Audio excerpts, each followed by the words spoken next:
વડોદરા જિલ્લાના સાંસરોદ ગામમાં બકરી ઈદના પ્રસંગે થયેલા ગાયોના કતલના કારણે જે રમખાણો થયા તેને ધ્યાને રાખીને ગુજરાત મુસ્લિમ કમ્યુનિટીએ પ્રણ લીધું ગૌરક્ષા કરવાનું. અને આ વિચારે વડોદરામાં નહીં પરંતુ ભરૂચ જિલ્લામાં ગૌ બચાવ ગ્રુપની સ્થાપના કરવામાં આવી.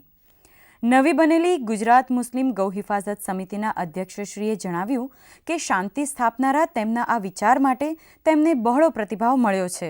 છેલ્લા ઘણા સમયથી ગુજરાતમાં જે દંગલો ફાટી નીકળે છે એમાં સૌથી મોટી જો કોઈ પરિબળ હોય અફેક્ટ કરતું અસર કરતું તો તે ગૌ હત્યા છે.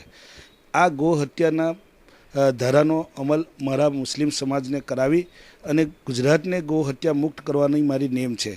આમ કરીને હું કોમી એખલાસ અને જાળવી ગુજરાતને પ્રગતિના પંથે વેગવંતું કરવા માંગુ છું.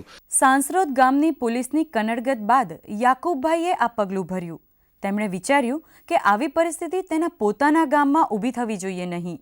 ભરૂચની આ કમિટીમાં 15 સભ્યો અને 150 સ્વયંસેવકો છે અને ઘણા બધા આ કમિટીમાં જોડાઈ રહ્યા છે. સ્થાનિક વહીવટીતંત્ર અને અન્ય ગૌરક્ષક જૂથો આ પગલાંનું સ્વાગત કરી રહ્યા છે.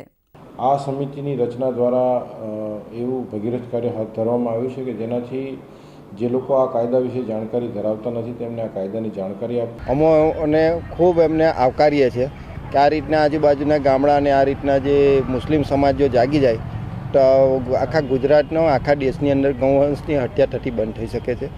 આ જૂથ મુસ્લિમોને કલાલો તથા વેપારીઓ દ્વારા થતી ગૌહત્યાને કારણે થતા તેમના શોષણ અંગે જાગૃત કરશે અને વળી મુસ્લિમો પોલીસ સાથે રહી પશુરક્ષક કાર્યકર્તાઓની સુવિધામાં પણ વધારો કરશે અને સમગ્ર ગુજરાત અને ગુજરાત બહાર પણ આ વિચારનો પ્રચાર કરવાની યોજના ઘડશે. જમાતે ઉલેમાએ હિન્દ ગુજરાત, ભારત બચાવો આંદોલન અને ગુજરાત મુસ્લિમ ડેવલપમેન્ટ કાઉન્સિલે આ બાબતે પોતાનો ટેકો જાહેર કર્યો છે.